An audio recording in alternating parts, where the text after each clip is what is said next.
Ladies and gentlemen, boys and girls, welcome to another episode of the Refined Savage podcast. Let's get to the sponsors today.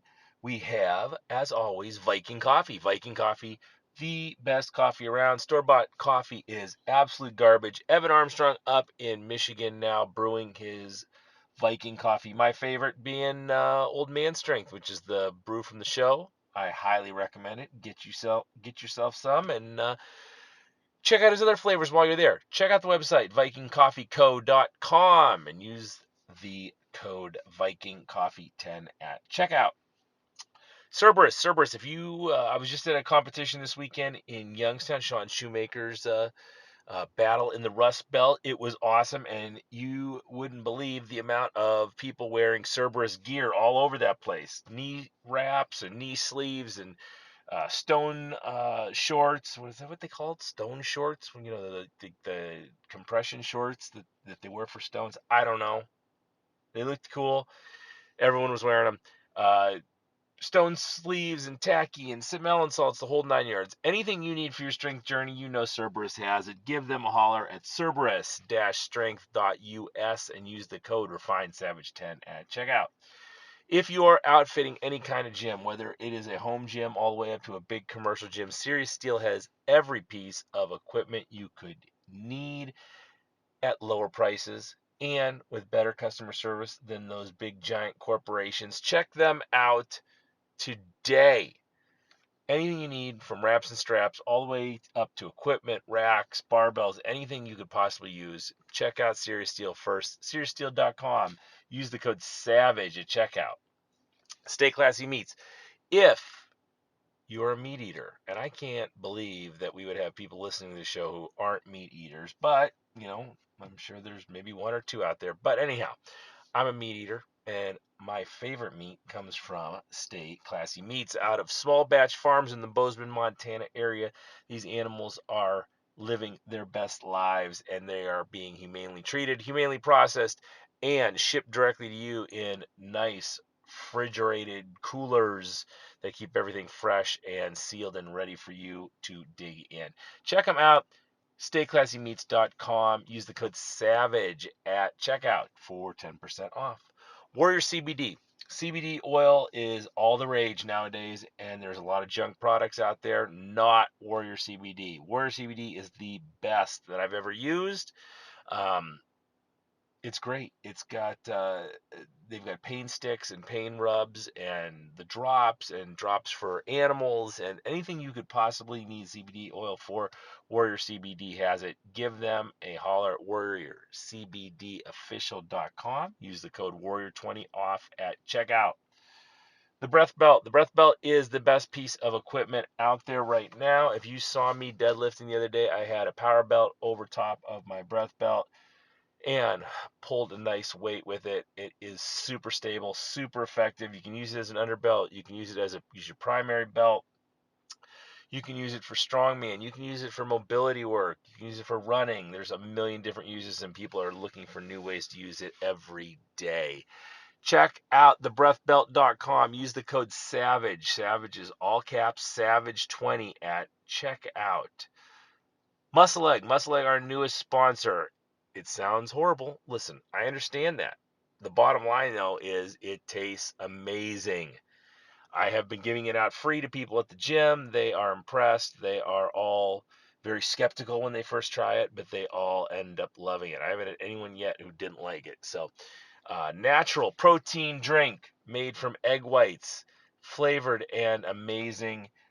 If you have allergies to whey protein, this is great for you. These are all natural ingredients in this thing, no garbage in that. It's a great protein shake. It's super easy to use. There's no mixing or anything like that. You just pour it right out of the jug. You can also use it for recipes. There's different people doing different recipes. Check out their Instagram page at Muscle Egg, or shoot them a holler at muscleegg.com, and we will get you some muscle eggs, and tell them I sent you, because we don't have a code yet. So just let them know that you heard about here on the podcast.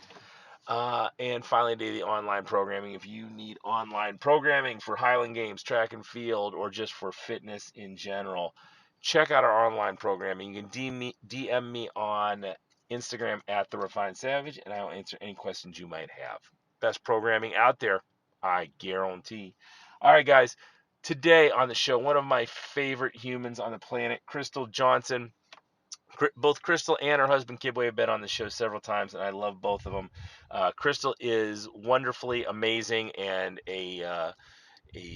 just a shining light in the craziness that is 2019, 2020, 2021. So sit back and relax, enjoy this one, and we will see you guys at the end. Crystal Johnson, welcome to the show. Thank you. Welcome to my living room. Yes. How was life in Vancouver?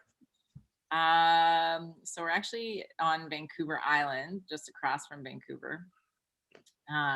And it's good. It's wet. It rains a lot here. Are you dealing with like bears and things like that? I mean, are you in bear country? Personally, I'm not dealing with bears. Yeah, there's bears here. Cougars are really like there's a large population of cougars on the island. Yeah. But luckily I've never seen one. I watched that show Alone on it's like on Hulu or something like that. And the first 2 seasons they dropped off on Vancouver Island. They have to like survive for as long as possible, these goofballs, and yeah, they're always being stalked by bear and cougar, and I'm sure there's lots of bears. Like, I mean, even wandering through campus, I'll see like deer. Like at nighttime, I'll see deer wander through campus. But I have a friend and she explores like all over the island, and she was telling me, yeah, like the population of cougars is like, I don't know if it's like per capita or you know what I mean, like area-wise, like the highest population in Canada or something weird like that, like some kind of weird stat like that, which terrifies me. Because cougars are terrifying.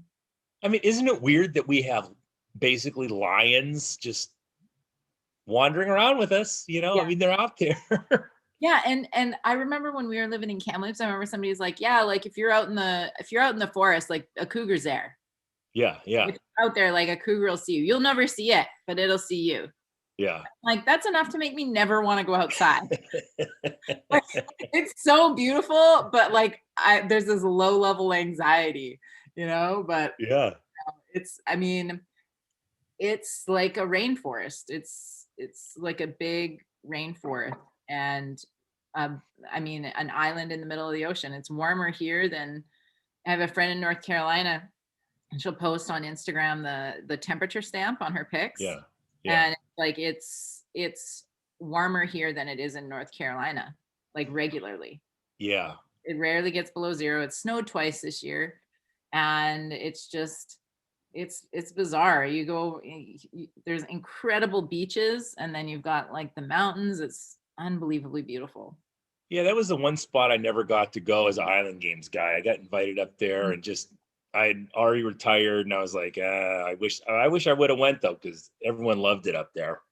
Yeah, it's a good spot. We used to have Victoria used to host like the International Track Classic or something like that, like every year too.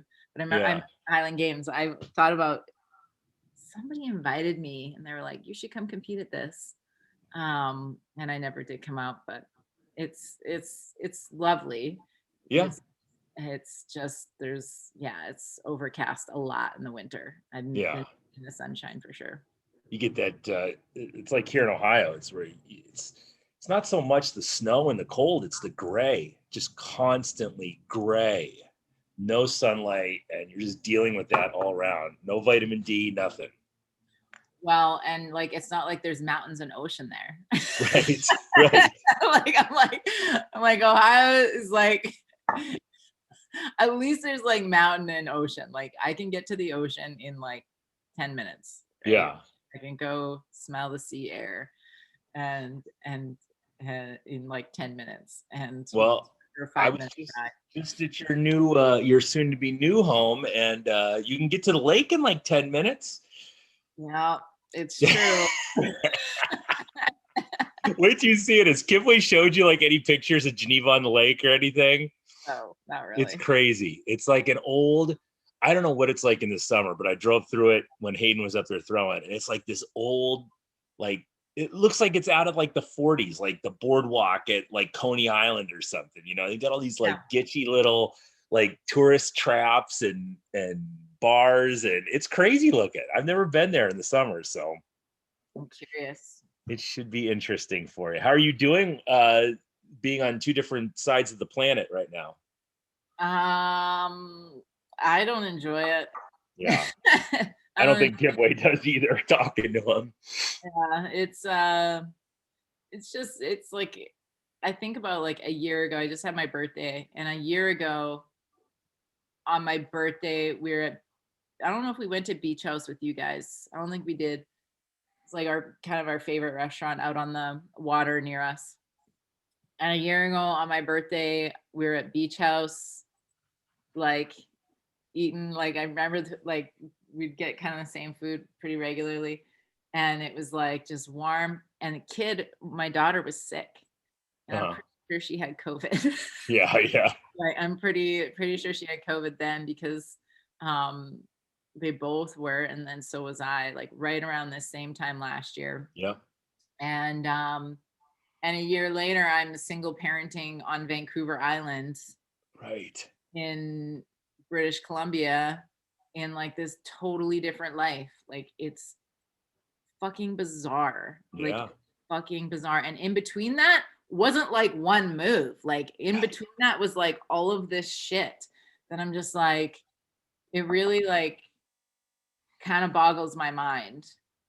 Yeah, it just kind of boggles my mind. Like I'm like, if you told me a year ago what would transpire to bring me to this moment, I would have been like, what? Like Yeah. but I don't know, like what is like nothing's ever predictable, but it's just like these are like massive shifts. Like this is like a 3,000 mile difference, a different country, like a different living situation. Like it's just it's so wild to me. And it just makes me think like, oh my God, like in a year from now, what could that look like in Sure. 2 years? And like it really like lends to the idea of like really anything's possible.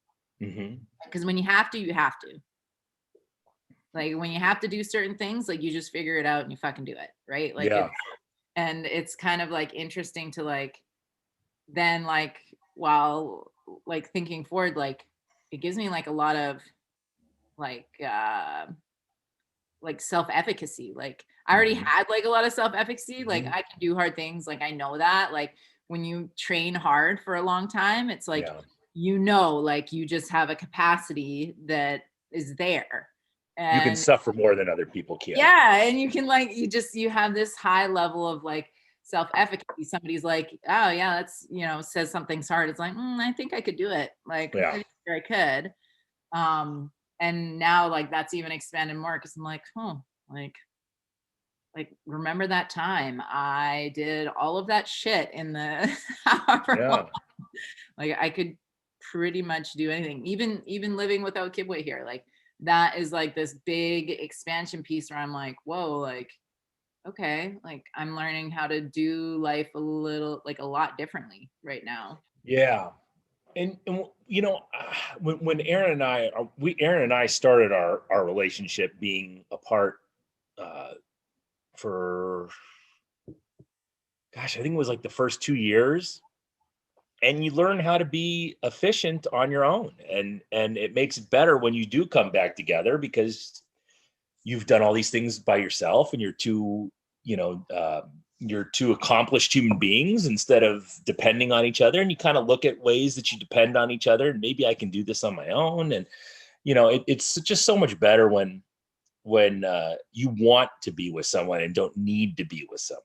Mhm. That's, and this will show you that, because you guys, we talked when we were down in Florida about how you guys hadn't had a date night without the kids since they were born. I mean, you know that's a long time. Long time. It is. We did end up. My mom. Yeah, I don't know if we ever told you this. My mom ended up coming, and we had like 2 nights away.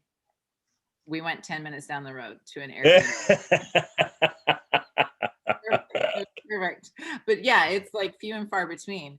And now, like, and that's a lot of pressure. Like, that's a lot Yeah, of pressure because it's like you don't have the support necessarily around you. And also, like, maybe we didn't source that out, right? Maybe that wasn't we didn't make that a priority or problem solve that, right? Like, that's kind yeah, of part of it too. But now it's like the pressure's up even more because I'm like, okay, now I've got two kids. And not only am I learning how to like do all of my own shit, you know, without Kibwe around and in my business, I'm learning how to like take care of these two kids by myself and figure out how to work at the same time because I've got yeah. like I'm working at a private school here and it's like it's a lot. And it's like I just have this interesting like we always like there's always enough. You know what I mean? Like we always get by the skin of our teeth. Like Yeah, yeah, it's like we've never been totally fucked. It's like we've we've felt like kind of fucked or like this yeah, situation is like kind of like messed up in some ways and yet it's like it there are so many things that are happening right now in this situation that perfectly suit the situation. Do you know what I hmm mean? It's yeah, like so I work at a private school and I work in the evenings when the kids are in bed. So it's like, okay, that's kind of a problem because then I have to be out of the house and the kids are in the house yeah, and I'm not in the boarding house. So it's like I'm just far enough away like I can't not be in the house with the kids.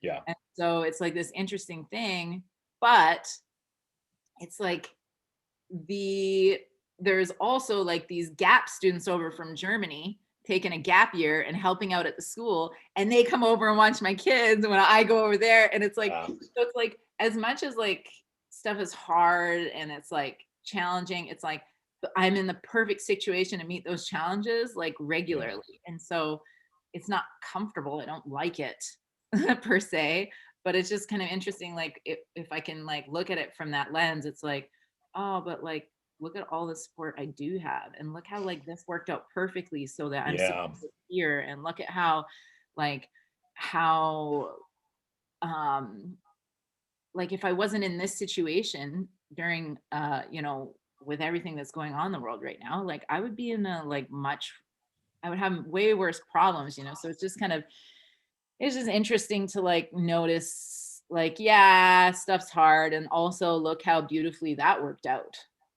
you Well, know. I think we both have that same mindset where if you think about it, that the universe is going to come around and make things okay, but you have to put out that vibe that it's going to be okay. These people that are constantly, you know, putting out this negative energy that's, oh, this isn't going to go right, and why does this always happen to me? And they're not looking at all the good things that are currently happening in their life and waiting for the next good one to come along.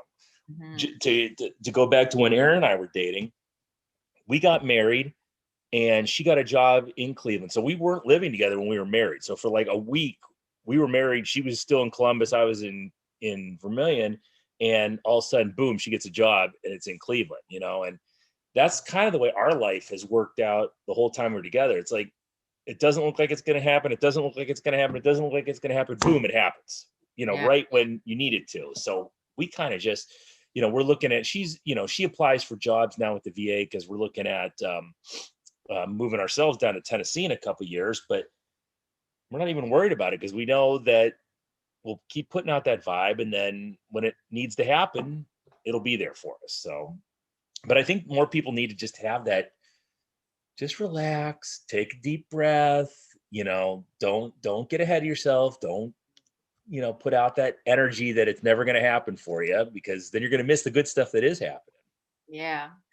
Well, and I think like the universe responds to commitment. So it's like when we were trying to decide where to move here, like I was stressed the fuck out. Like I was so stressed out. I had like are we making the right choice? Like should we be doing this? Like what like what's going to happen? Like, is this the right choice? Like, there's just so much doubt and so unsure of what we are going to do, but we couldn't stay with, we were staying with family in North Dakota. I'm like, we can't stay here anymore. Like, we've got to make a decision and get out of here. And, like the week before we're moving, we said we're going to move here, and we started saying it out loud, which I have something to offer on that. Started telling like a couple people, like, hey, we're moving to, we're moving to Vancouver Island. We didn't even know where. Yeah. Island. Like, it's a big island. We're like, man, like, we'll figure it out. Like, we have our quarantine set up, because all of the shit around quarantine and our vehicle and crossing the border, like, there was so many logistics that were stressing me out. And I kind of like carry a lot of stress around uncertainty. Like, I like can get like really like stressed out when there's a lot of uncertainty. Even surprises, I'm starting to notice. I'm like, I don't really like surprises. So like, I'm just like 40 and learning this. Okay, yeah, I don't like surprises. I like to know how things are going to be. Anyway, and a week before, my friend that lives out here is like, hey, like, I was talking to one of my clients, and he said he's looking for somebody. He was interested in talking to you.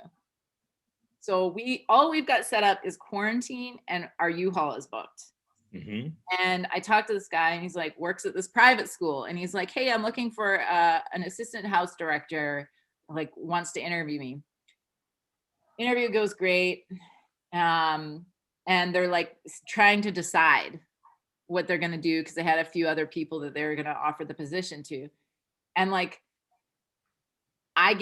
we're in the car driving. We're in Coeur d'Alene, Idaho, like, which is like, I've got some roots there with going to junior college there and whatever else. And as we're going through there, I get the call from them that they want to hire me for the position.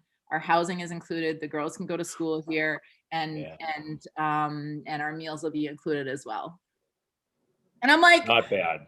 What the fuck? Like, all that stress. And all it took was like, but because we decided and then we were committed, it was like we were on the road. It's like, to me, it's like the universe is like, okay, I'm going to respond to your commitment. You're doing this. Okay, here you go. Now quit fucking stressing about stuff, because I got you. Like, Yep. Sometimes you just got to, put your foot down on the gas and go. And then quit hemming and hawing about it. It just does. If you want it to, it just will. Like I know, like that's, it's just, there's something to that. And like, I kind of want to resist that a bit and be like, it's not like that easy for everybody, Crystal. But then at the same time, I'm like, I don't know. Every time I've like truly committed to something and decided to do it, it's just figured itself out. Yeah. And I focus like on all the shit, like you were saying, because like, there's lots of stuff that really sucked, but at the same time, it's like shit still worked out. Yeah. And we all have an aversion to risk, and I mean, that's normal, but I just had a guy on the podcast from Classic Buffett Instagram page, and he was living in Manhattan. Quarantine hit. He saw the writing on the walls, and he said, man, why not? What do I have here? I'm just, nothing I can't do down there. And he packed up everything and drove his truck as far as he could. And when he hit water, he was in Key West, and he just lives there now. I live in Key West now, so you can do it.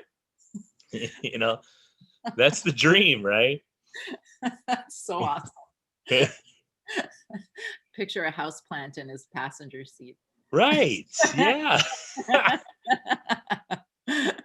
You'll have to ask him, hey, was there a houseplant in your passenger seat? Yeah.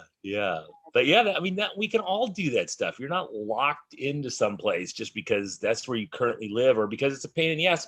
And you know what? For some people, you are locked in there but it has nothing to do with your finances or the house, or it's all in your head. You just you're not ready to make that commitment, like you said. Yeah, it's funny. It's funny how things go. So I have this, like, I said, I have more on that, like speaking. Yes. Yeah. Speaking things into reality. So I had like this, like, super interesting, like, visual And like my brain is like, I'm starting to realize like I make images in my brain as I'm hearing stories, like you telling me the story about your friend and he's got the plan, and like I'm Yeah. picturing the whole story as you're telling it to me. I'm like creating the imagery in my head. And so around that time when we were planning on moving out here, I started like and I was also reading like about quantum physics or something, like something in quantum physics. Mm-hmm. I bought this book and had kind of been reading a little bit about that as well. And it was like this idea that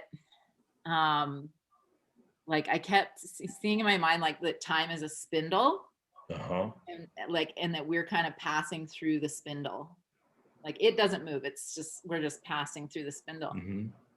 And when we like when I started telling people that we were moving here, that's when shit really started to move. And so it's like this idea that in my mind, I've made that move. I've made the commitment toward the reality of us living here. And then it's like, and as I'm passing through that spindle and I tell other people, they start the thread that like the thread that where that thread is going out into the universe.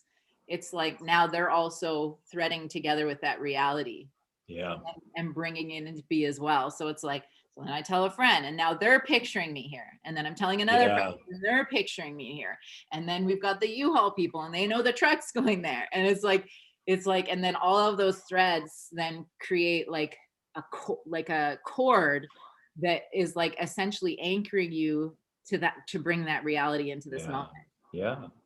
And so it's funny, like we have all these like silly sayings like speak it into existence. And it sounds Yeah. like so hokey, bullshit, whatever. But at the same time, I'm like, oh wait, I think there's like a grain of truth in every single one of those things. It's like Yeah. it's just so cliche and overused that we don't actually think about the deeper meaning of the truth of it, right? Because those Yeah. things like persist over years, like these sayings like do unto others as you would have them do unto you, right? Like Pretty or simple. yeah, right. But it's like when this idea of like speaking into existence, when you think about it as it relates to like quantum physics and this visual in my head of like the thread and then more threads being wound together toward that reality, I'm like, oh, okay, that now I'm like really getting that. Yeah. And then you start looking at what is reality and how does reality come to fruition? And we don't know what it is. You should there's a fantastic book, and I actually made Aaron read this on our honeymoon. It's called Cosmic Banditos. Cosmic Banditos. And I think I have it. It's on my shelf somewhere up there, but it's about this drug dealer in the mountains of Ecuador, and a airplane flies over, and somehow this professor's bag gets thrown out of the airplane, or somehow he gets a hold of this professor's book, and he's a professor of physics, quantum physics, and he starts drinking a lot of tequila and smoking a lot of weed and taking DMT, and he's reading about quantum physics, and it starts to change his whole reality. And then he's got to get all this stuff right in his brain. He has to like hunt down the professor in California and figure out, have him basically give him a seminar on this stuff. But it is fantastic book. I'll have to get you a copy of that one. But yeah, I made Aaron read that on our honeymoon, so it was good. It's a good book. It's hysterical too. Oh, that sounds really good. Yeah, I'd be Yeah. into that for sure. Yeah. Yeah. But yeah, there you are in Vancouver, and you've spoke that into existence. And what's it like when Kibwe gets the call that they want him at Spire?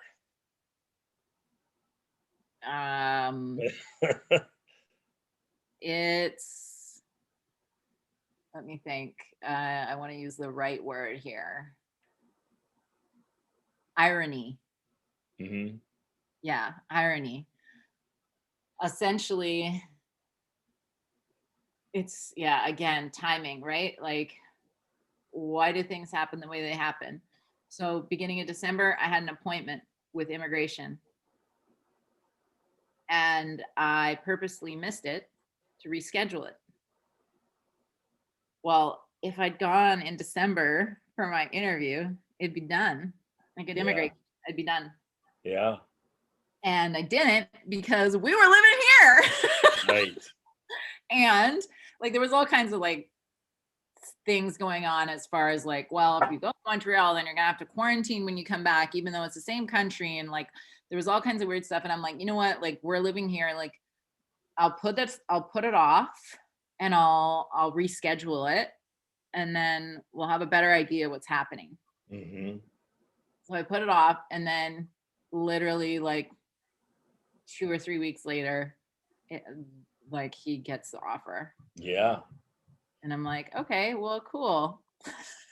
So that happens. And I'm like, oh, okay. Then I'm like, with my appointment, you know, I have to like follow up these people at the consulate, and I'm following up with like, keep getting sent to like bureaucracy, right? I keep getting sent to like another person that's supposed to have the answer. And I finally hear back in January, and it's like, oh, we're actually not scheduling those because COVID. So we're not scheduling appointments right now. Isn't it amazing how everything shuts down because of COVID? It's like, we don't feel like doing all this work. So it's COVID. We can't have anyone do this work, you know? It's just like, it's wild. It's like my immigration was held up for months and months and months and months. And then we move here, and in November, right after the election, it's like, oh, your immigration's good.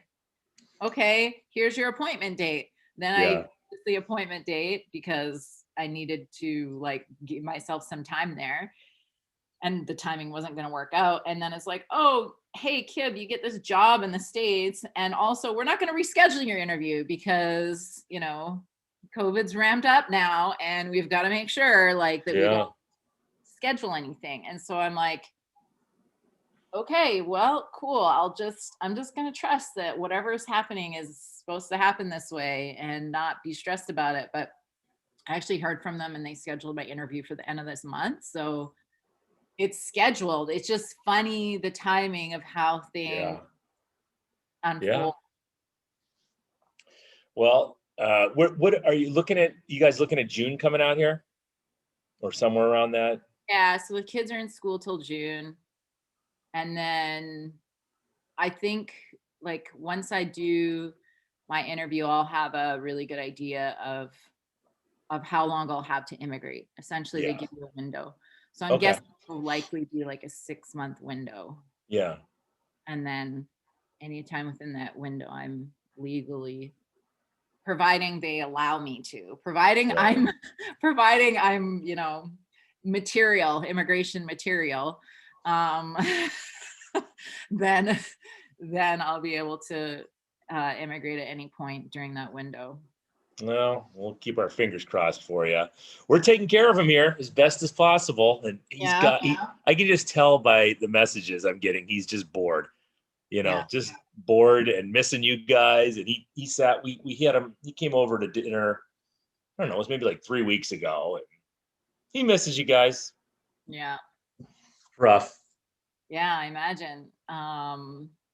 Yeah, it's a tough situation. I think in our 16 years together, 16 years, it'll be 17 this year. That's a long time. Yeah. This is the longest we'll ever be apart from each other. Yeah. It'll be done before you know it. You guys will be Ohioans, unfortunately. Too bad. I'm like, anything can happen, Mark. I could be in Ohio for like 6 months out of the year and somewhere warm 6 months out of the year. I can do hard things now. I'm good with that. I feel the same way. I want to, even if we move to Tennessee, I want to go somewhere further south for part of the year. You know, I need palm trees, but we're heading down to the Keys here in a couple 16 days, I think it is. So oh, nice. I'm ready with all this madness. I think I said it before on the podcast, and it's funny because you can go back to a year ago. You can hear me on the podcast. I don't get sick. I very rarely get sick. And last year at this time, I got hit. I was on a cruise ship. We were on a cruise ship. That's cruise ship. Hard. Yeah. So we went. the cruise ship went out for 5 days, and then it came back in. It let us off, and then it went right back out to finish off a 10-day cruise. And when that ship came back, it got quarantined because there was COVID on the ship. Well, we didn't even know what COVID was. We got an airplane. We came home. I'm hacking up a lung, and it lasted for 3 weeks. Me just coughing and a little bit of a fever, which was really weird. Took antibiotics. None of it worked, And then you could hear me on the old podcast, like coughing and, but I mean, it's been almost, I think it's been exactly a year since all the quarantines happened. And I don't know what it's like up there, but it looks like there's a light at the end of the tunnel as far as them opening things up back down here and stopping all the insanity. But I'm looking forward to that for sure. But we had to get out. We had, Erin being a nurse is a little bit more risk adverse when it comes to that kind of stuff. But about a month ago, she said, "Hey, let's just go to Key West." And I was like, "All right, let's go. We're out of here." Yeah. Yeah. So what's going on up there? Is it worse up there or what? And I'm talking the restrictions because I don't believe any of these numbers that are coming out about cases, I don't really know, like, because it's so hard to tell, like, how it is other places. Like, Yeah. I stay pretty disconnected from a lot of stuff. I try to know what I need to know and then disconnect from the rest. So, like, I don't really know what it's like down there, right? Yeah. So I'm curious what it's like in Ohio. Here, they put in a mask mandate in November. That's All it. year long, they didn't have a mask mandate. They put one in end of November. Yeah. And that was supposed to be for 2 weeks. Yeah. Yeah. Which is like, I knew that wasn't going to be the case. And sure enough, it wasn't. And it's like, everyone's like, "Oh, it's only for 2 weeks." I'm like, "Are you serious? It's not going to be like, how do you know?" Yeah. Anyway, so that's still going on. The like lots of places are like, everything's open for the most part, but just in a different capacity. Yeah. It's like nothing's like restaurants are open. You can go to a restaurant, but like now it's like you're with the mandate, it's like if you're not wearing a mask in indoor public places, like you can get a fine. Which, how do they enforce that? I have no idea.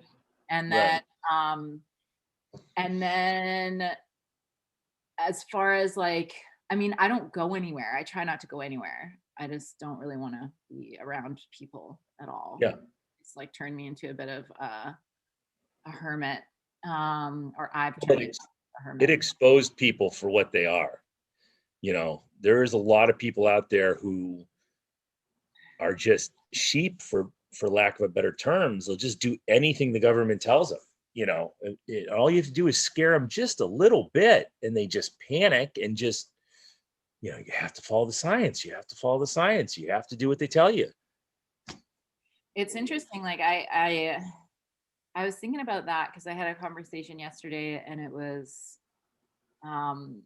just one of the kindest, sweetest humans. And they said, "Well, like, I'll probably get the vaccine because I trust science." And it's totally genuine, totally sweet. They're thinking about their elderly parents. And I was like, I was kind of like, well, I trust science too, but like, what science do you trust? Right. Like, it's interesting that has become a way to divide people. I believe in science. If you believe in the vaccine, then you're a champion of science and logic and you should get it because they would never steer you wrong. Yeah. And that the best minds in the world have created this to help the human race. Yeah. And it's just interesting to me that is kind of a divisive thing that has been Yeah. kind of created. It's like, well, you either believe in science, and then there's also like this kind of thing around like, there's like a piece of that that's kind of around like religion too. It's like, oh, well, these religious people that don't believe in science, and then oh, this other group, like, oh, we're for the science, and we're smarter because we're Yeah. for this science. Yeah. And this group over here, like, they're ignorant and they don't care about anybody, or they it's just like interesting, the lines that have been created around separating people, you know. Yeah. So It's so they do that. Well, they do that with everything, and people just do not see it. You know, they create this divide, whether it's Democrats and Republicans, or vegans and carnivores, or people who believe in the vaccine and people who don't believe in the vaccine, and they create this on purpose to keep you fighting with each other. So you're not paying attention to the fact that you're getting fucked by the people who are telling you that we're doing this in your best interest. yeah. Just down here we have the Democrats and the Republicans fighting with each other over shit like, is Mr. Potato Head, is that insensitive because we call him Mr. Potato Head? And there's a racially intolerant picture in a Dr. Seuss book from whenever the hell Dr. Seuss wrote his stuff. So we're all arguing about this nonsense. We're not paying attention to the fact that, hey, look, the government is closing down your business, telling you can't work. They're locking your homes. They are telling you can't worship in a church. The social media is in bed with them, so you can't speak your mind on social media unless it's in line with what they're saying. And then, oh, by the way, next month is April, and we're going to steal half your fucking money. And you don't even pay attention to it. You're storming the Capitol because Donald Trump didn't win an election, not because the government fucking takes all your money every year. You're paying attention to the wrong things. I told Aaron when this happened, I said, I am all for people storming the Capitol. For the fact they're stealing your money, for the fact that they're locking you up for smoking marijuana, for all this craziness, but not because your baby boomer didn't win the election. Are you fucking kidding me? Yeah. But they create that divide, and they create that fear, and they get us all fighting with each other. And then you sit there, and I'm sure you're the same way. You sit there and you scroll through Instagram and go, how do you not see this? It's the same play they do every time with every situation. Scare the shit out of you, get you to do what they want you to do. Mm-hmm. Yeah, it's like I just don't understand how more people forget, like, divide and conquer. Yeah. It's kind of like been around for a long time. We say it all the time. It's like another one of those things, and it's like, that's literally what's happening. And I took this, been doing this work, and I did this workshop called Radical Relating Skills Workshop, and it's about relating to difference that you're not okay with. And like most of us just choose not to relate to difference, right? Like, if somebody doesn't think the same way as us, we usually just don't engage with them. We don't even talk to them. In fact, we engage in the same behavior back, mm-hmm. for the most part. And so it's like, it's interesting because the founder of this program, she says, her name's Dr. Jen McCabe. She says, you can't oppose that which you participate in. And so it's like, it's just interesting because, like, part of me, like, I used to just want to fight all the time, Mm-hmm. or these things that I, believe in or whatever else. And now I'm like, but that's the same shit, just like from the different side, right? It's like, if I don't want to participate in this anymore, then it's like, okay, how do I actually engage with these things that I'm not okay with? And so it's kind of interesting. It's a work in progress always, but it's just really interesting because there's so many opportunities to practice right now. Yeah. Like, it's just, yeah, it's yeah, I've had like I found myself this last year. I don't know if you relate to this in the last year, like feeling so confused because I used to think like I used to like categorize myself in different ways. And then I like started to look at shit and I'm like, I'm not on board with any of this. Like, 100%. Yeah. Yeah. I, I have never, well, I'm not a political person. I always tell people I've never voted in my adult life. Um, um, Never really interested me. And there was nobody out there. There was no Teddy Roosevelts out there that were, oh, this is my guy kind of thing. Um, but in the last year since this happened, I have really gotten into the liberty side of things and what does liberty really mean. And, um, if, and I am not a constitutional scholar. I love when people say, oh, that can't be constitutional.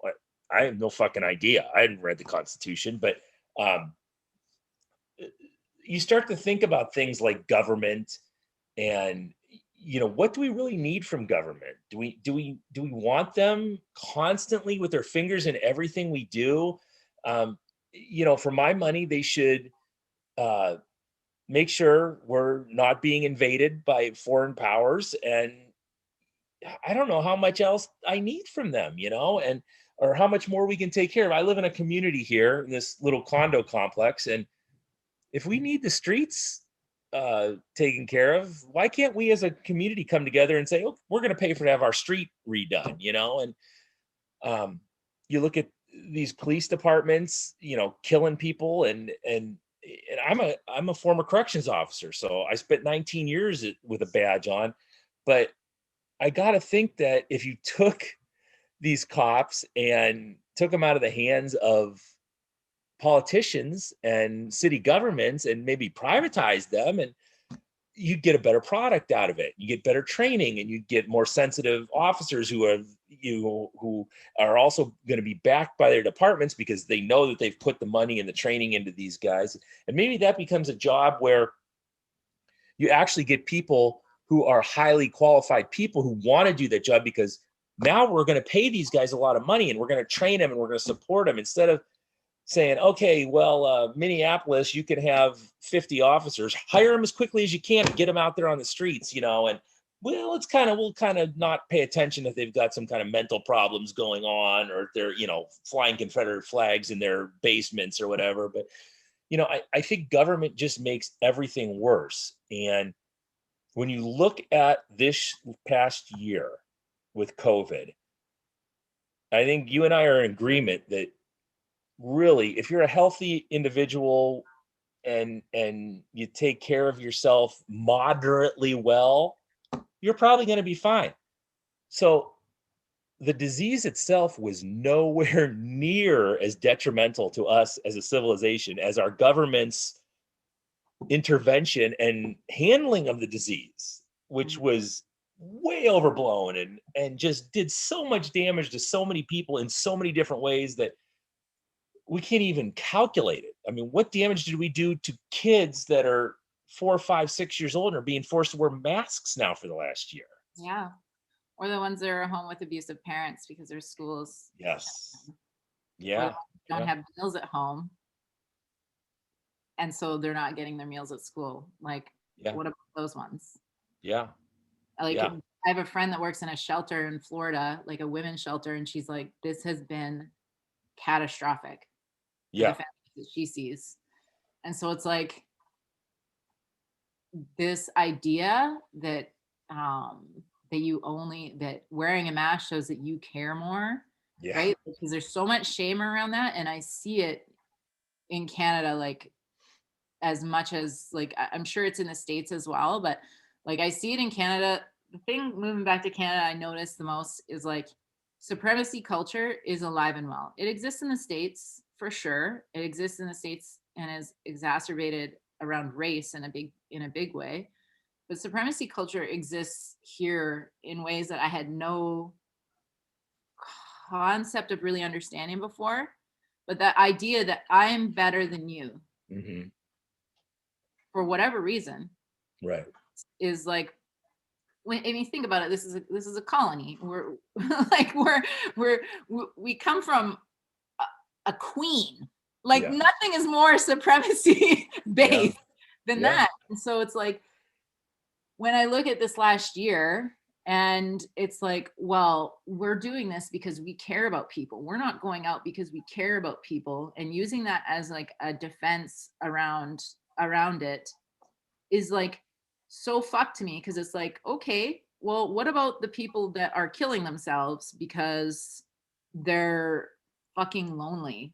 Yeah. What about like the grandmas in the homes that haven't seen their family and haven't touched anyone, like, and they're probably like so devoid of touch already, Yeah. and now this, Yeah. it's like, it's just like interesting, like how it gets really painted that way.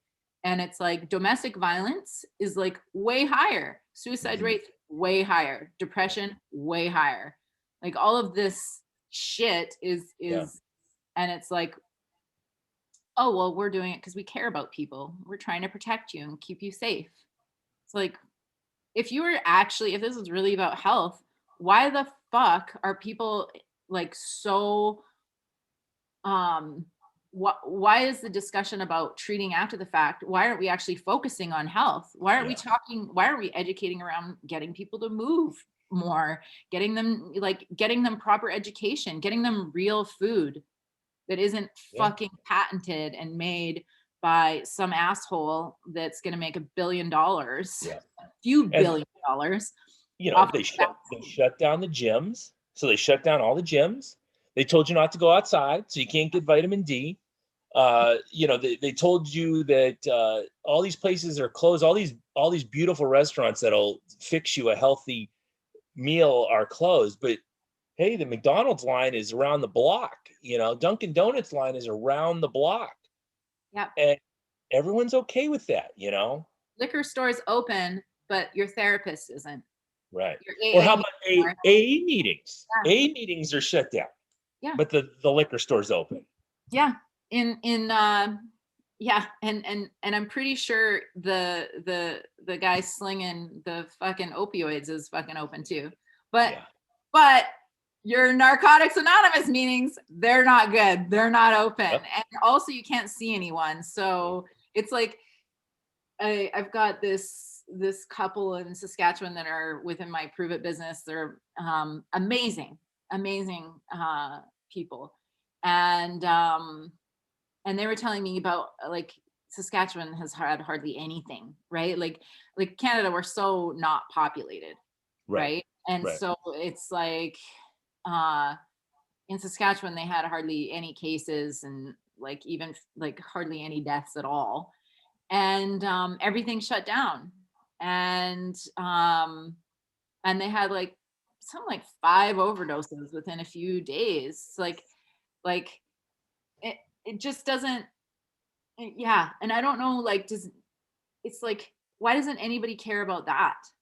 Yeah. Why doesn't anybody, like, I hear some people talking about it, but like it's so polarized that it's like no one can actually sit in the middle and be like, hey, like, actually I care about both of these things. Yeah. I care about our elderly, and I also care about our freedoms and protecting those. And I also care about these kids and these elder and these addicts and all of these other people as well.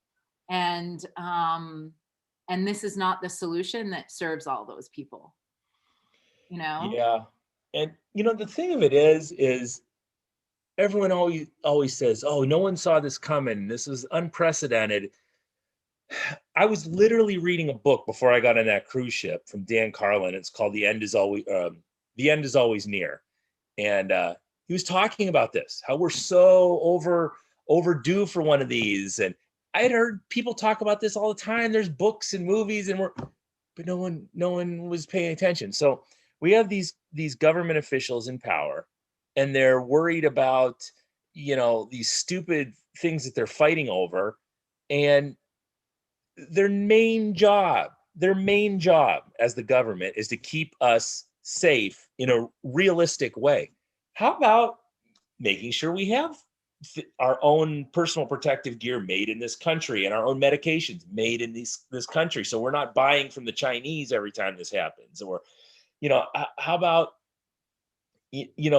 like you said, talking to people about getting them healthy, and what they should be doing and what they shouldn't be doing. And let's get rid of the crazy food pyramid where it still says that you should be taking most of your diet in grains, and sugar's okay and salt's bad for you. And Yeah. Grains Our- they spray with fucking Roundup. yes, right. Yeah. You know, And like, we're all ingesting that shit. like I'm like, it's like I hate to like go down this, but it's like, let's figure out a way to fucking patent everything so that we can make money off it and make you a commodity. 100%. And it's like that's not about taking care of people. Yeah. Exploit people. And it's all, there's so much bullshit for show that they do. So I don't know, have you seen Dr. Rachel Levine, our new health secretary under Biden?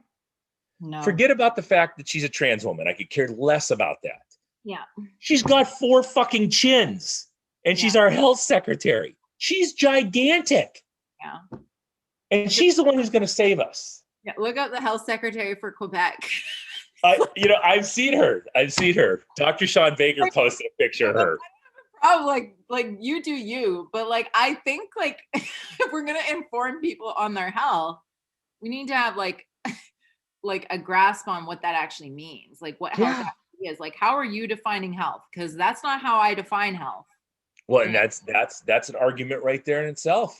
Healthy is in the eye of the beholder, and a calorie is a calorie, and we can't tell people that they're overweight because that's insensitive. But I don't know how to do it any other way. Hey, dude, you need to lose a few lbs. Let's get you in the gym and get you healthy again. I mean. And here's the thing. It's like, I can even like, I have compassion for that as well. Like maybe like for sure, like your chemistry is engineered to a point that your body thinks it's starving. Yeah. And you're probably really toxic. Like there's probably like a lot of like toxins are held in the fat. Like if you've got more fat, it stands to reason you probably have more toxins. Sure.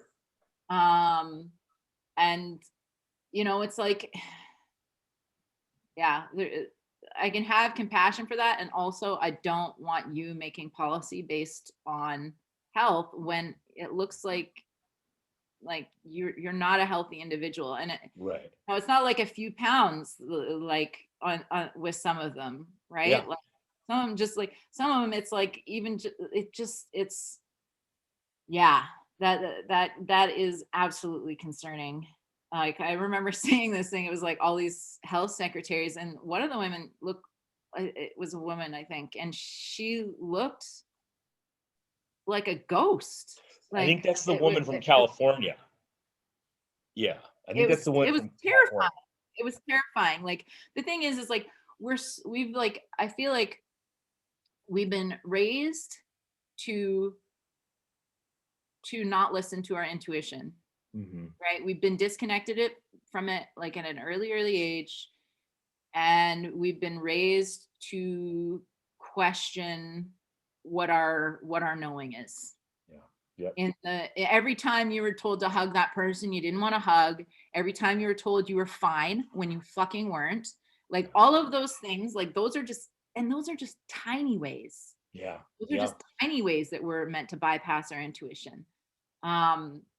So it's like you have this like population of people that don't know how to trust themselves. Yeah.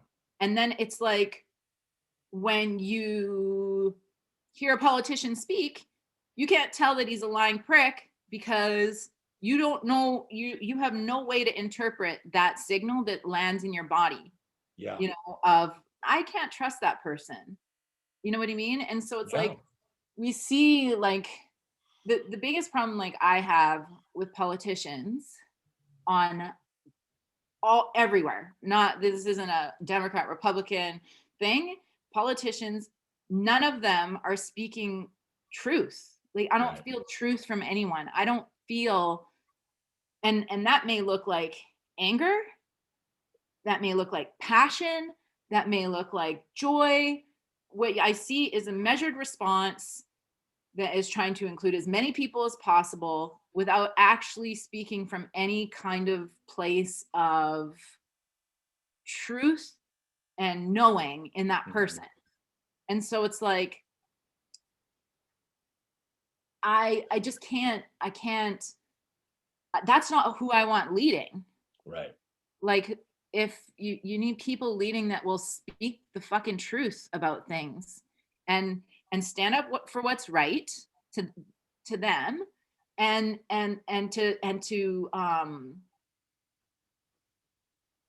to be open to difference, to be able to relate to someone else's difference. But instead it's like, it's like this just diluted down, like, who's the most palatable, you Yeah. know? And so there's no, I want to say balls, but it's like, it's like balls isn't the right word. I'm trying not to say things like, oh, you need more balls, because it's like really like it's like balls are so, They're delicate. They're they're very very delicate. delicate. I don't want any more delicateness. We need some fucking pussy in there. That's right. Pussy you get on your podcast. Right? Resilient, strong, creative life. Like, my point is, like, there's just this lack of commitment to anything Yeah. other than this watered down message to appease as many people as possible and not piss people off. And it's like, it's just so, it's just, yeah, it's just blah, you know, Well, when I listen to it. talking about truth, it's the most valuable commodity we have right now, and there's nobody in the public eye who has it. And I remember when this all came out, and as you can imagine, I'm flipping out and I'm mad because the gyms are being closed down, and I'm looking at this loss of liberty. And again, I don't care about the virus at all at this point. So, and of course, poor Aaron's coming home, who's having to deal with all this shit, and I'm like, fire and brimstone. This is bullshit. They can't take these rights away. Yada yada yada. But we talked about Fauci, and Fauci came out as kind of the voice of, I'm going to save you from COVID. And he's on 60 Minutes and he's going, oh, masks aren't going to help you at all. This is silly. Don't worry about wearing masks. You know, the droplets are so small that, you know, the mask isn't going to help you. Okay. So what happens, like 2 months later, he comes back and he says, well, everyone's got to wear a mask. And I was kind of lying because I just wanted all the healthcare workers to get the masks. So you were either lying to me then when you said masks don't work and aren't effective, or you're lying to me now because now apparently all masks are effective. I can just take my t-shirt and put it over my face and it's a mask. I can wear underwear on my head. Anything is a mask, right? Anything protects you. So if that's the case, if we can do that, if I can wear a bandana or whatever, why did we need to protect the health workers earlier in this? Why couldn't, if we ran out of masks, well, shit, you can just wear a bandana. You'll be fine. Everyone's good. So when was he actually lying? Or was he lying both times? Or, and let's say he fucked up. Let's say in the beginning, he was like, hey, the masks don't work. Don't worry about the mask. And then he finds out 2 months later that they do work. What I would have liked to have heard from him is, my bad. I fucked this up. Yeah. Please go get yourself a mask. All masks will work. Cover your goddamn face. This is on me. I'm sorry. Mm-hmm. But you can't fucking get that out of any of these guys anymore.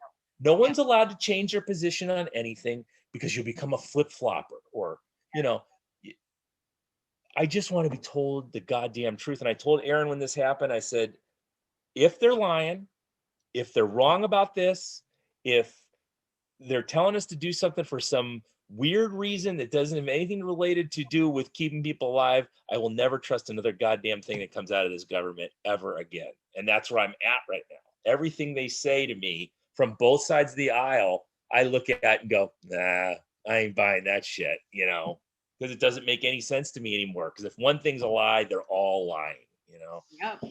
You can't tell me Mitch McConnell and Nancy Pelosi are any different from each other. They're on different sides of the aisle. They're the goddamn same gremlin. Yeah, participating in the same thing. Yeah. Yeah. Yeah. I know it's disheartening. And then I'm just like, okay, so what can I do in that? Like one, it's like, okay, what do I believe to be true?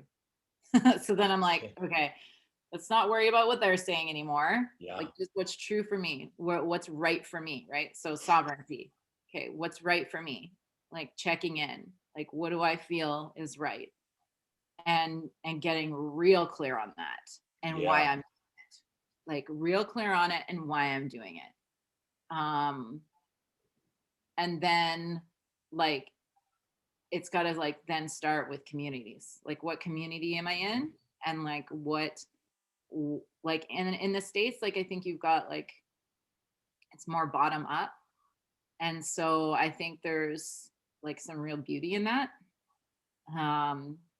Compared to like more top down kind of governments like here. Yeah. And so like it's like, well, where is the right community that's going to kind of support these ideas and who's working to lead those communities and how can I engage with that versus like these large scale media bonanza of charades, really. Yeah.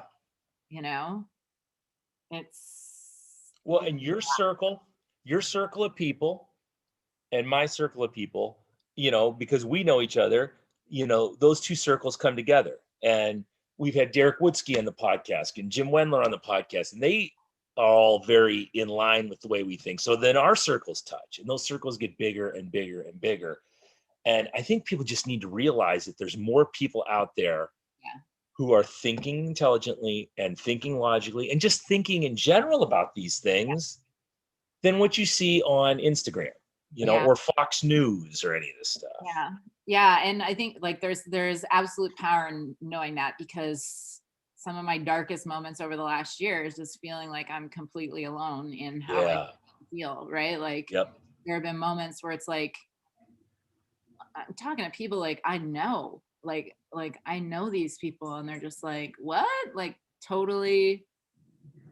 Yeah. Or thinking like I'm like, I kind of am mistrustful of and I'm like, I fucking am. Like I am, because like I'm the only one responsible for me. Yeah.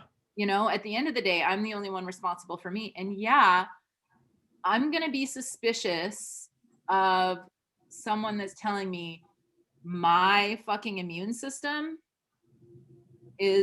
wasn't built to take care of me for this. Right.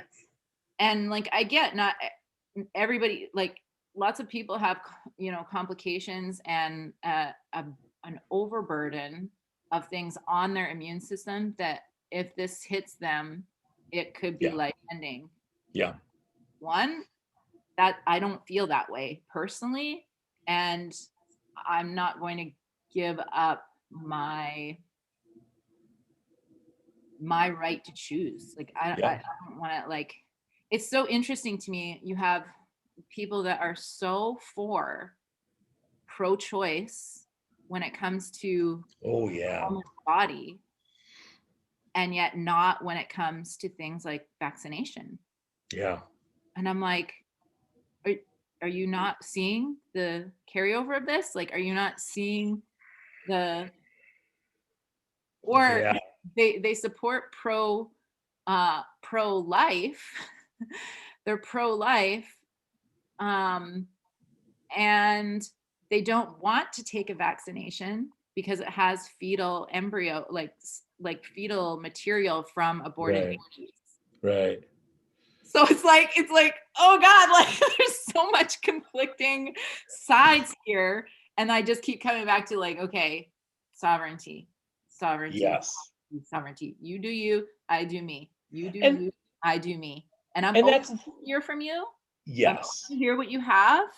And I'm open to understand where you're coming from, because we're both being motivated by different fears.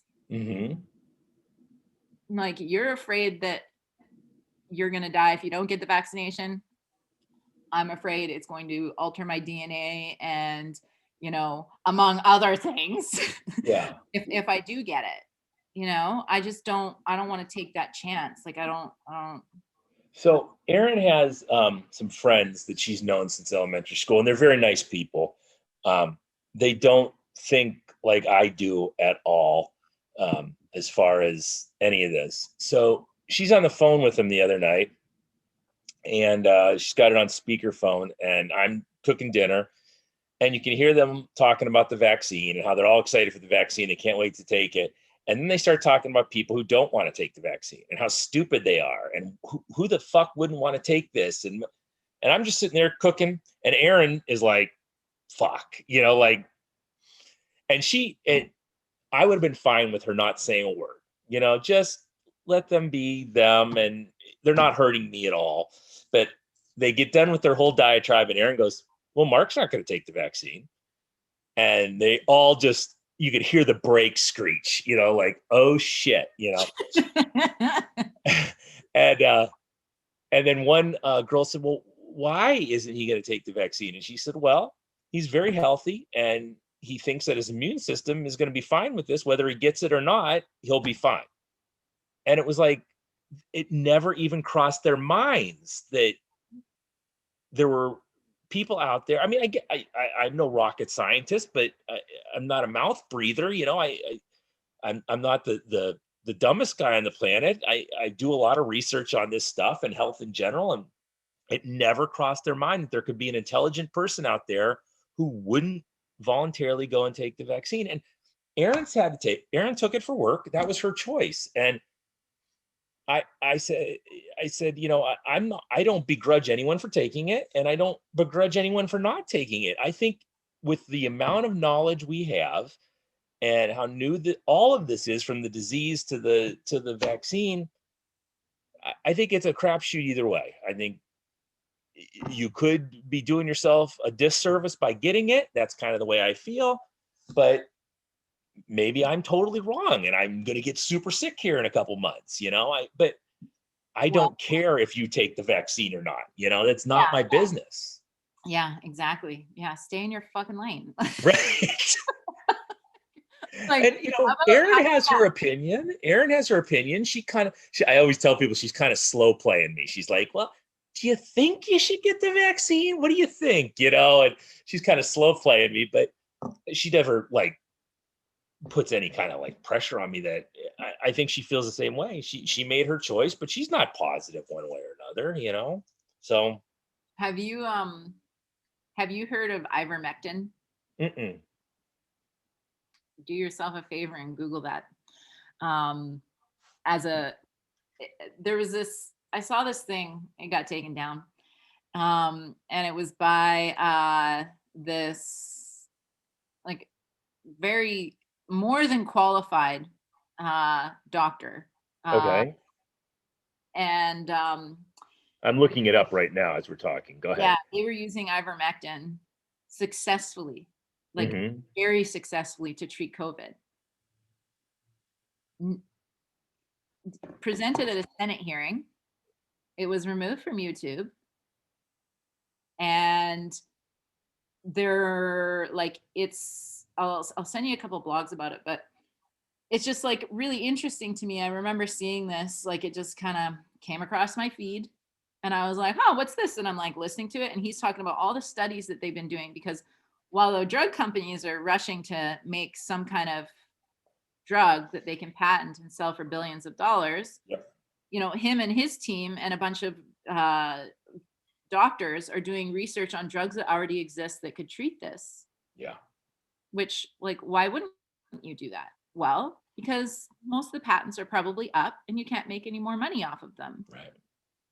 And you're obviously a crazy Trump supporter, because, you're looking for an alternative. Remember, if you were taking ironic to me, because it's right. so ironic to me. I'm like, I don't know what to do with my hands right now. Like, I'm so confused that like there's so many like different like yeah. So What was it? Hydrochloroquine was the thing. If you, they were having success with that. I talked to my buddy when this first came out, Dr. Don Bassesi, who's like my voice of reason in medicine. And I said, "Hey, doc, what do you think about all this?" He said, "Oh, a variation of a virus we've been dealing with since the beginning of time, and we're able to use existing medications to treat it successfully. Yeah, not too worried about it." You know, this was before everything blew Yeah. up, and you heard a lot of talk about hydrochloroquine or Yeah. what you were just talking about, you know, because you're absolutely right. There's no money to be made on that shit. Yeah. And so I was reading about it. I remembered it, and I remember watching that thing, and this doctor was so frustrated because he's Yeah. presenting to the Senate about something that's working, like 100% success rate with the people that are getting exposed to COVID and using ivermectin, and like using it. I saw something last night that it, like, even if you've had COVID and you have like the sequelae like following, you can take ivermectin and it will help with that. And so I never ended up Googling ivermectin until last night. I just got kind of thinking about it because I'm like, I just meant to look into what it was. And it was developed in like 1976, and it's actually an anti-parasitic. Yes, and they're saying can treat infections caused by roundworms, threadworms, and other parasites. Yeah. Yeah. And so that's what these doctors were using. They're having really good success, but nobody's really talking about that. And Right. so what's really interesting is I have this friend, and she's really like, she's a biohacker, and she's been biohacking her own kind of health and trying to get to the root cause of what her symptoms are, right? She's low energy, lots of brain fog over the years. Like ketones were a big help for her in like trying to like regain cognitive ability, but also like energy. And so she's been on this journey for however long. She's really into parasites. She's doing all this interesting stuff on parasites and how parasites will hold like twice their weight in mold and heavy metals. Yeah. And Wow. and they also can hold on to viruses. And so it's like, if this, then I'm like thinking when I read the ivermectin's an anti-parasitic, it's like, so like my brain's just kind of turning that over a lot. Like, so maybe the problem isn't COVID. Maybe the problem is that we're parasitic as fuck, and it holds on to these things, and that's why ivermectin's helpful in treating it. Anyway, just things I think about. Are you there?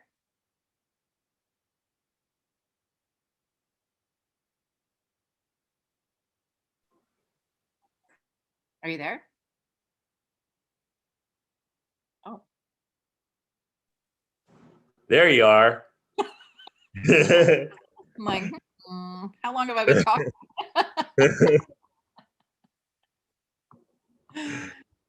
All right, so we're back. I said the most brilliant thing ever. Yeah, I know. And I'm trying to remember where we were going with it. We were talking about parasites, and your friend was biohacking them, and they were holding all these heavy metals. And you said your brain started moving, and then I lost you.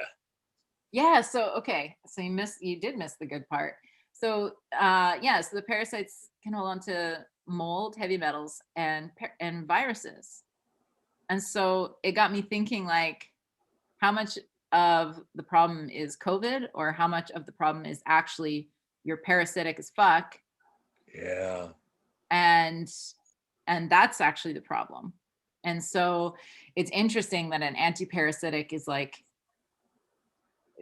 shown to be like really effective. I mean, now if you Google it, there's going to be all kinds of things, especially by like CDC and FDA, that says it's not a useful treatment. Yeah. But it's like if you there's like a few functional medicine doctors that I found some blogs and they were talking about it. And then if you look for the Senate hearing with that doctor, you'll hear what he has to say about it. But it's just like it's just fascinating to me. So then I'm like, huh.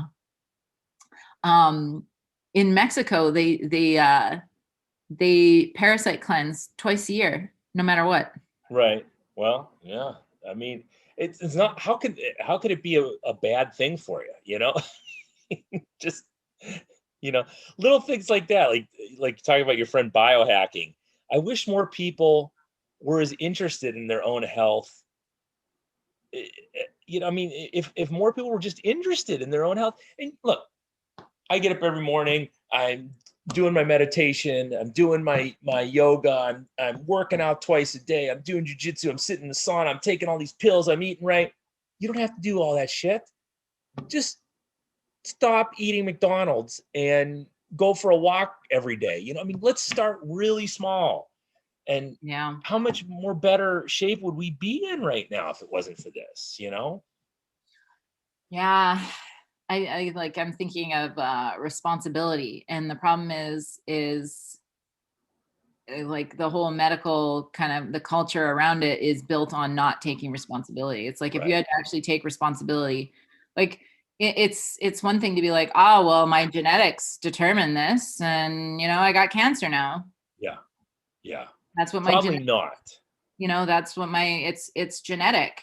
And then it's like, well, how much responsibility do you have to take there? You don't have to take any, because Yeah. it's like, well, your genetics determine it. You've got no control over it, and And we know cancers feed off sugars, and you spent your whole life shoving sugar in your face, and but that's not your fault. You're predetermined to get that. Do you yeah, remember? Did you watch Game of Thrones? yes.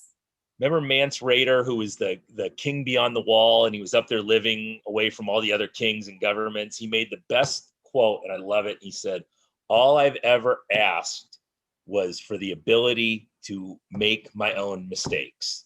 If I'm making a mistake, just let me alone and let me make my own mistakes. You don't have to be involved in this at all."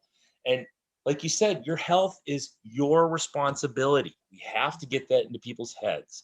It's Mhm. not the responsibility of the Secretary of Health or Dr. Fauci or the CDC. It's your responsibility. And that's really what you want. You want it to be your responsibility, and you want to be able to get the drugs you need, and it shouldn't be that big of a deal to, like, I shouldn't have to go through.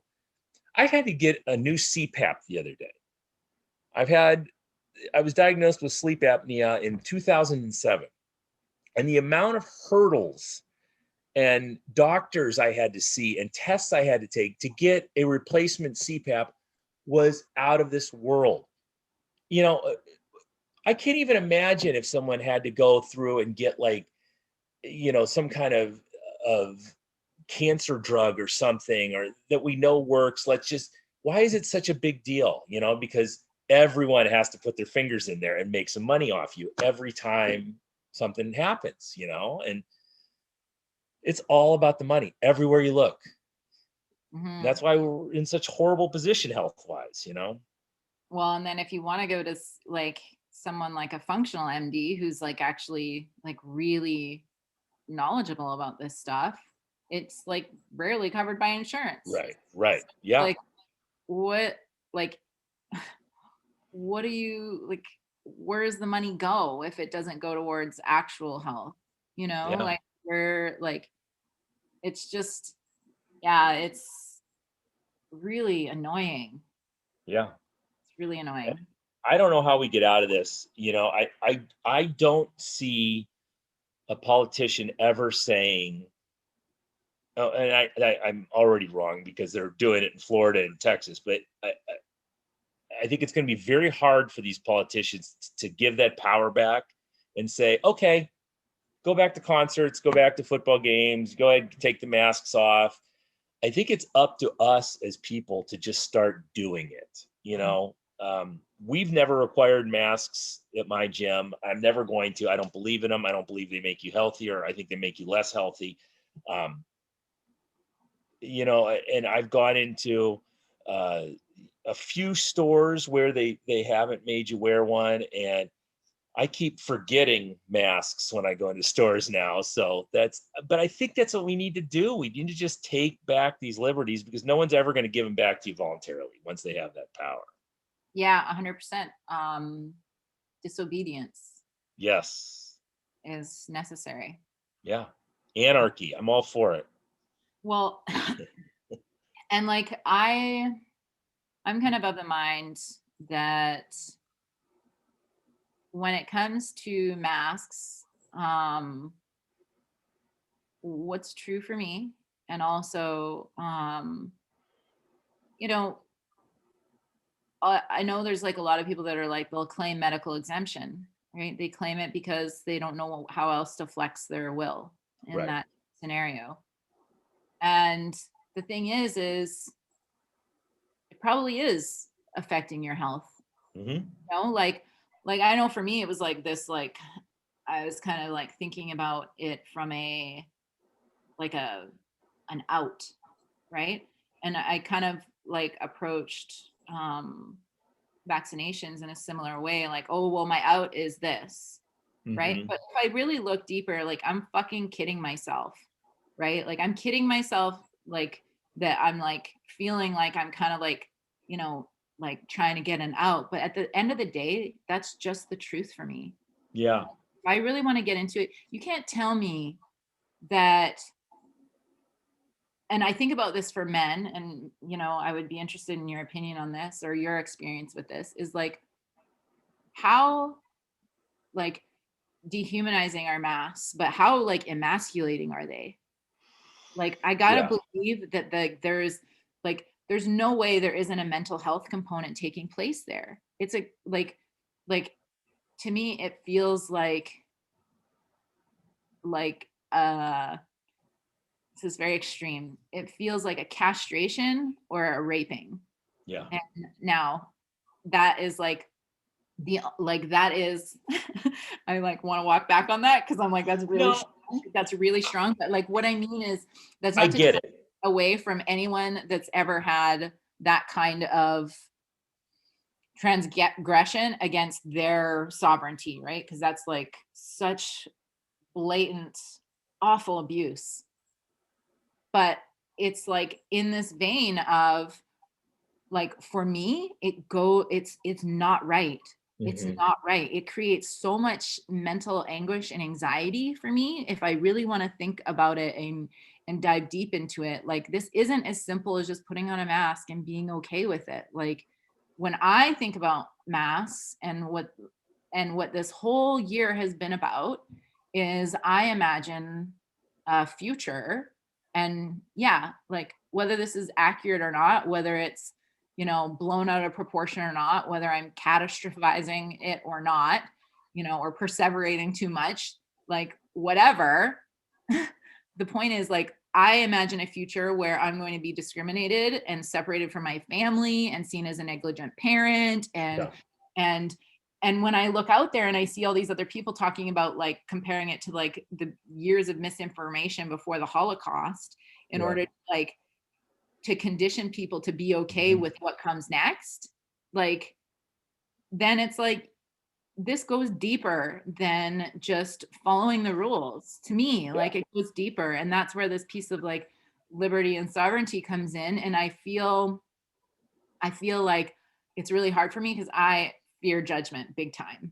And like it's it's so scary to like feel so strongly about something and know that I could be judged so harshly. And so it's like, but it's the right thing for me, you know? Yeah. I And get go ahead. well, I was just gonna say, and it comes from a place of not I have to protect this and I have to whatever. It comes from a place of no, this is just the fucking truth. And I don't need to fight you. I don't need to fight anyone about it because your truth is your truth. And I can understand your side and I can see it and I can honor it and I can have compassion for you without judging it. And also I'm here. Like Yeah. this is where I'm at. Yeah. I I feel like a liar every time I put it on, because we're all, there's just been so many studies out that this isn't effective, you know. And so every time you go anywhere into a store, you put on the mask because, oh, you know, you know, you have to do it. And we're just all putting on a show for each other. You know, look how virtuous I am. I care about old people. Damn it. I care about the overweight, and because I'm putting this mask on that doesn't do anything. And, uh, you know, it is as good as I've gotten with getting my brain to kind of change gears and not be angry like I was in my younger days. I'm angry every single time I put that mask on. Every single time I am pissed off that this is going on, because I feel like I'm full of shit every time I put it on. You know, Yeah. I'm going into Rite Aid, you know, for something, and I've got to put on a fucking mask, and here I am, and I'm pissed off putting this thing on, and it doesn't just go away. And what kind of energy does that breed? Right. Outside of you and inside of you. You know? So like,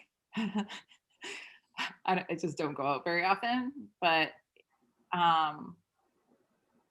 we went to this place and we had to walk to the table, which was like 10 meters away. And at the table, you don't have to wear one, but at the door you do, from the door to the table. And I say that I'm not able to. Yeah. I'm not able to.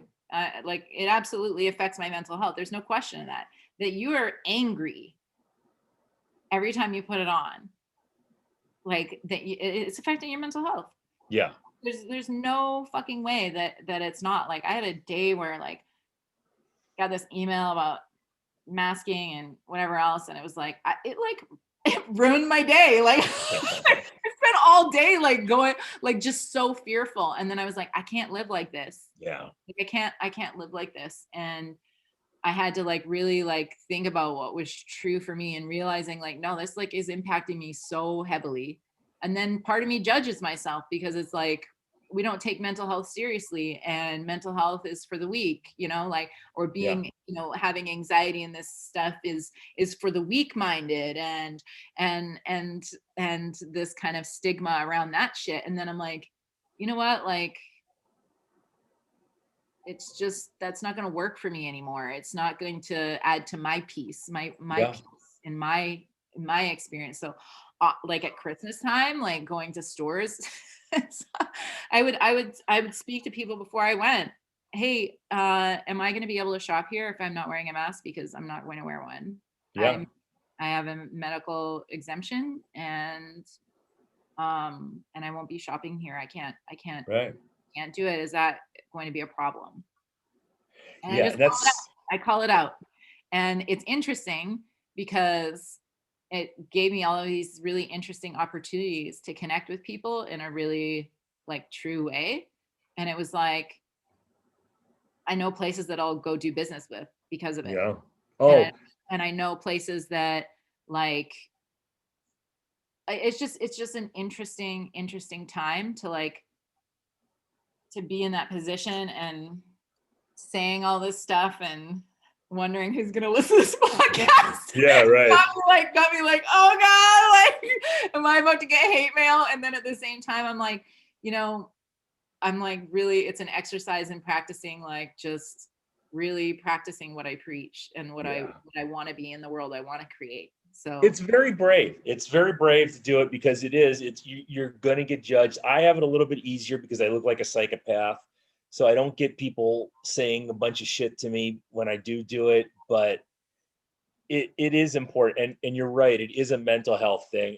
And, you know, Aaron notices it. I'm a lot angrier than I've been in years, because every day I feel like I'm full of shit every time I put it on, you know. And then I feel like I should be standing up for myself every time I'm challenged to put that on. But there's nobody who am I going to stand up to? The girl at Target? I mean, and then it's like, and then you're bringing all this defensive energy into it, which just creates Yes. so much problems. So Yeah. like I notice, am I in a defensive energy or am I in a like loving energy? Like, okay, Mhm. well, like this is just like I'm just so I have this like it's so weird. I like I'm judging myself that it's a bit weird. But like when I start to feel fear and like worry of judgment come in, I have to like totally change my energy about it so that I can be like in the truth of the matter. And in the truth of the matter is like I'm making this choice out of love for myself, Yeah. and I'm not going to fear like what happens in that situation. And it's like this I like in my head I'm like, look, if I vibrate at this level, I'll just become invisible to all that other bullshit. But Yeah. in defensive energy, it's like you kind of like it's like you attract that shit in, and you create all these like this energy of like combative shit. And I'm like, okay, what if I didn't do that? What if I was just like, hey, like I'm not going to be doing this. Yeah. Do you still want my business?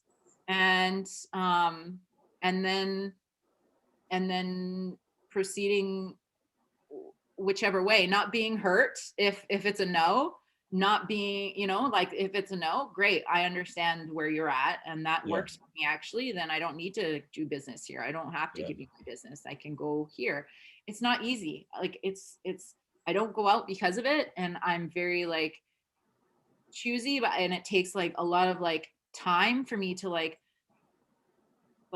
get into that mindset and get myself ready to be able to just be okay Yeah.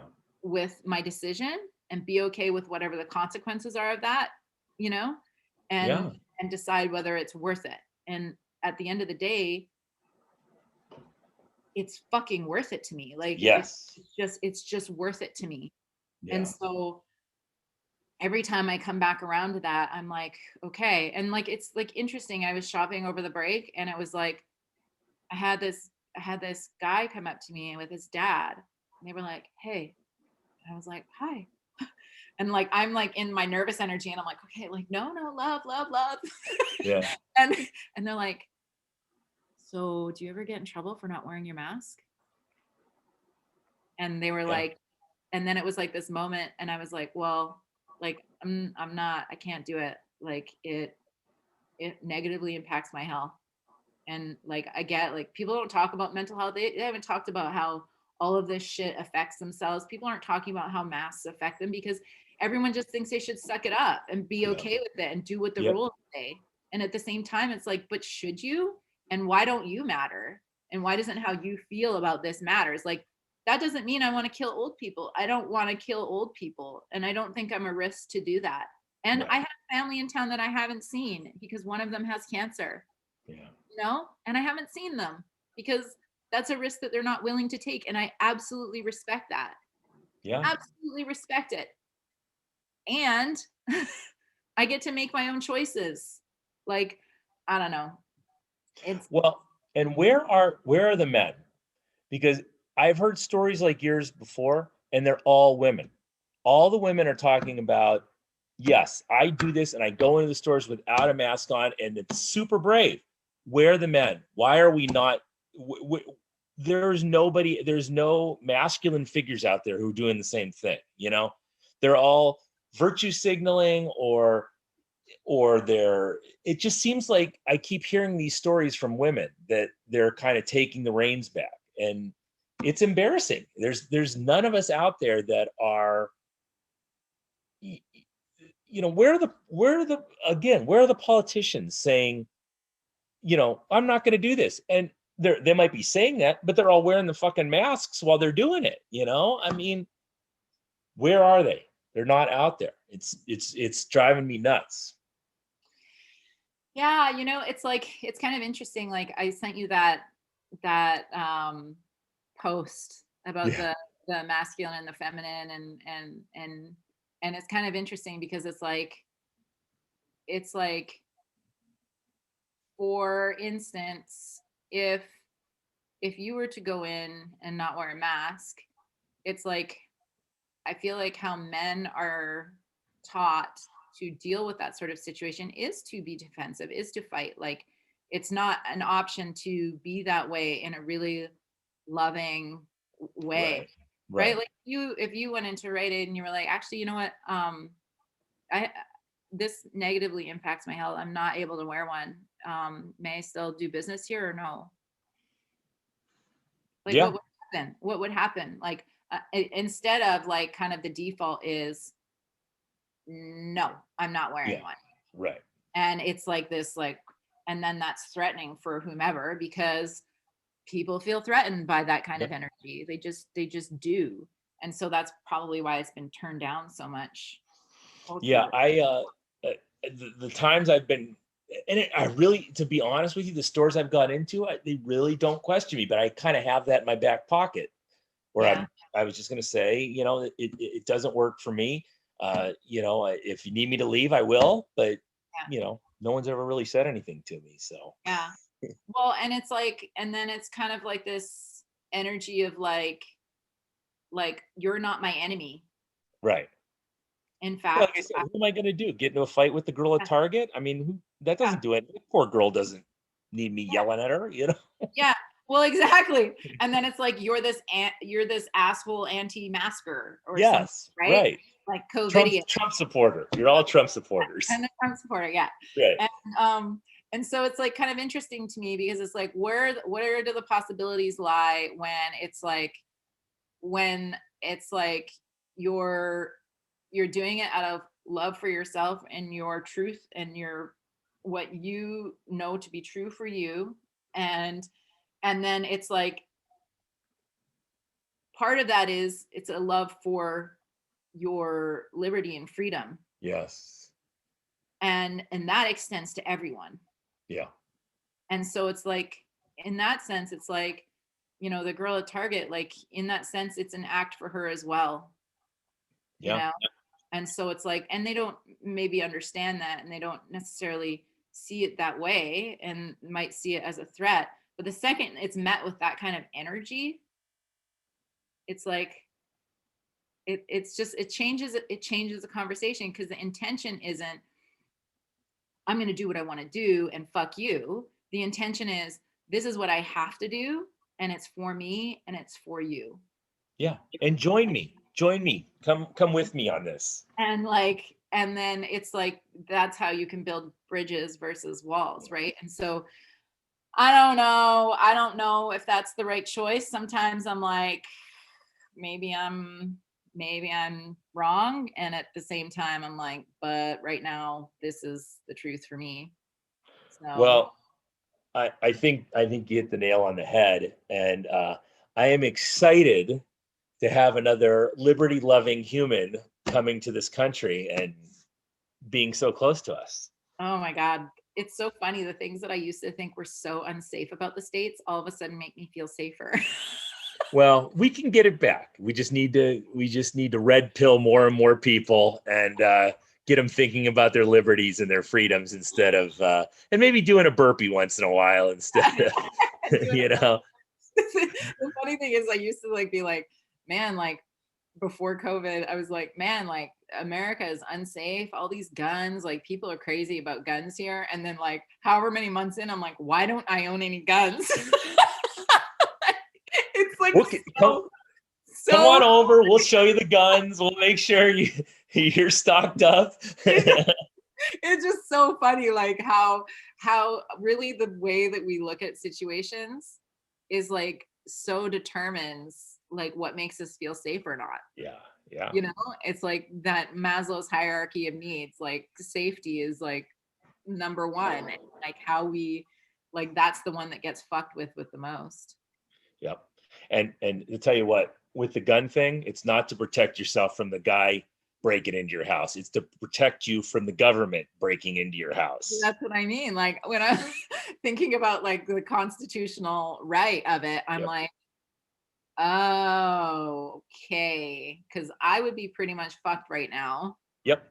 if um if things went sideways. And that doesn't mean like I feel like my own self being defensive, like that I'm too mistrustful or too whatever. And then at the same time, I'm like, yeah, but like, that's really not true. I'm mistrustful of certain things, When you're lied to. but yeah, but also, you know, the right situation, the right person, like I trust so wholeheartedly. It's not even, it's, Yeah. you know, too much. Instincts. Yeah. Instincts goes back to that. Yeah. All right. I'm going to let you go. Thank you for doing this. We will obviously do this a million more times. Yes. And can't wait to have you guys here in Ohio. Yeah. Same. All right, Crystal. Thank you so much for coming on the show. Thank you. All right. Love you. Love you too. Bye. Bye-bye.